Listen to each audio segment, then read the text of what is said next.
This is the Italian Real Estate Podcast, here to help you with the ins and outs and basics of Italian real estate, presented by ItalianRealEstateLawyers.com.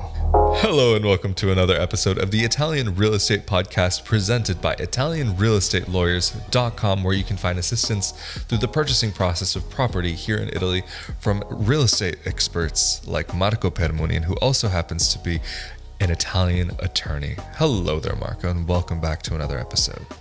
Thank you, Rafael. And in this episode, we wanted to talk a little bit more about some of the terminology, the practical terms that you'll need if you're wanting to relocate to Italy or purchase property here in Italy. This will be the part 2 follow-up to an episode that we previously released on a very similar subject, talking about some of these terms that are very important when purchasing property here in Italy. And so let's start out with the first term on our list, condominium. This is something that I know a lot of people in America will be very familiar with, but in the terms of life in Italy, what does it really mean? In Italy, a condominium or condominio is a building that includes several units. So normally, and we can talk about that in a second, there will be like the units owned by the single owners and communal spaces that are owned in a specific percentage by all of the people who also owns the different units in the building. So purchasing a unit in a condominium is not that different from purchasing another type of property. Though the main difference would be that when you purchase your unit within a condominium, you're also purchasing a percentage of the communal spaces. And of course, in a condominium, there is a property manager and condominium rules that need to be respected by all of the owners.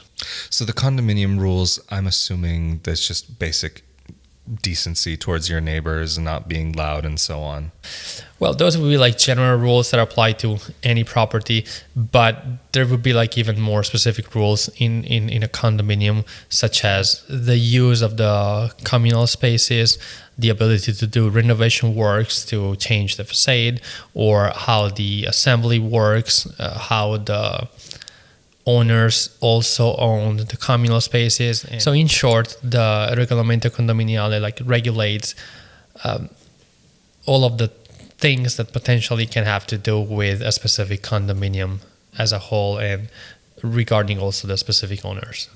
And so something that you just kind of touched on a little bit that might be worth getting into a little bit more detail would be the Assemblea Condominiale. The Regolamento, these rules that we talked about, are approved by the assembly, like the Assemblea Condominiale, which is basically a gathering of all of the unit owners, and the property manager also participates. It is very common in Italy for these assemblies to be held at the office of the property manager, of the Amministratore Condominiale. And during the assemblies, you discuss like potential renovation works, you discuss potential changes to the rules, you discuss people like, for example, that don't pay the common charges, possible remedies. You can replace the property manager. So the Assemblea is the gathering where you decide, where you take the important decisions related to the building. And so something that I would assume is connected with this would be the Administratore Condominio. Yes, the Amministratore di Condominio, the property manager, is someone who is not a property owner, and it's normally someone who manages, but not necessarily, different condominiums, but that's very common. And normally the title of this person is like surveyor, or like someone who has like the necessary knowledge to hold like these gatherings. And you can basically also communicate to the property manager outside of these gatherings if you are experiencing issues with your own unit or with other property owners within your building. And going back into something maybe more related to what we spoke about in the last episode about the purchasing of the property, what is this term that comes up quite often, fiducione? In some cases, the landlord will require the new tenant, so someone who wants to sign up for a lease, to provide a fiducione from the bank, meaning the bank would guarantee that you pay the rent. So if you don't pay the rent, the owner can use the fiducione that you obtained from the bank. It's not necessary for you to have it, but some property owners could request it in some specific cases. So in short, the fiducione is a contract between the tenant and the bank through which the bank agrees to guarantee your debts in the case that you don't pay your debts, meaning you don't pay the rent. And something that goes more into the area of residing in the property that you purchase. What is a comune? A comune in Italian is a municipality. So it is a town that has a mayor and a town hall. It could be just a town or a few villages attached to a town where the town also has jurisdiction over the villages. And in Italy, when you use the word comune, you could also be referring to actually the municipal offices like town hall. So a lot of people refer to the comune as the town hall rather than the town. And so this is something that ends up becoming very necessary to go and visit during the process of purchasing when making registrations. But when it comes to the term residenza, how does this come into play? Residenza means residency, which means being registered as a resident of the population of a specific town. So in Italy, when you reside in Italy, you should be registered as a resident of one specific municipality. And when you move from one municipality to the other, you should change your residency from the first municipality to the second. Even if you don't do it, there are no consequences, but you are supposed to do it. And being registered with a specific municipality actually gives you benefits because you can enroll in the national healthcare system. You can vote through the municipal offices.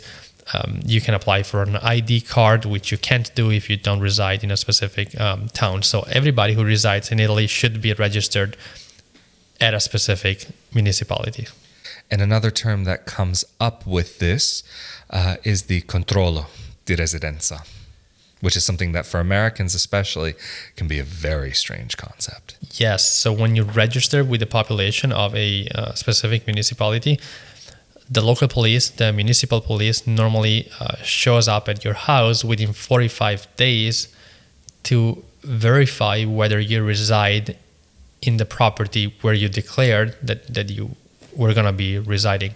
So they actually show up potentially multiple times, and unless there are reasons for them to be suspicious, they normally check you during the first 45 days. So from when you formally establish residency in a specific town, they have 45 days to check one time or multiple times if you reside in a specific property. And one other idea, just kind of connecting this to things that may be a little bit different from people who are coming outside of Italy, is the idea in Italy about some properties being protected here. Do you want to maybe quickly go into that and what that can entail?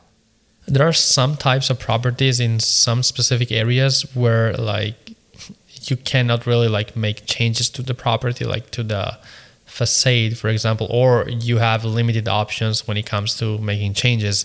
But that depends on the area.